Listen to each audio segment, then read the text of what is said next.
Hello అండి. విజయవాడ వరదల విషయం కోసం మాట్లాడదాం అనుకుంటున్నాను.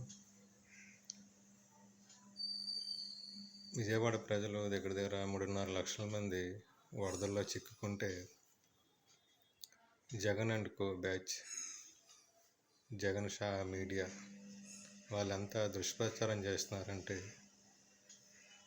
చంద్రబాబు నాయుడు పట్టించుకోవట్లేదు, పవన్ కళ్యాణ్ పట్టించుకోవట్లేదు, యంత్రాంగం పట్టించుకోవట్లేదు అని చెప్పేసి అసత్య ప్రచారాలు చేస్తున్నారండి. ఇంకా ఆ భగవంతుడు మీకు 11 సీట్లు పరిమితం చేస్తే ఇంకా బుద్ధి లేకుండా ఇంకా వరద రాజకీయాలు, శవ రాజకీయాలు చేస్తున్నారంటే మీకు ఇంకా దేవుడు ఎటువంటి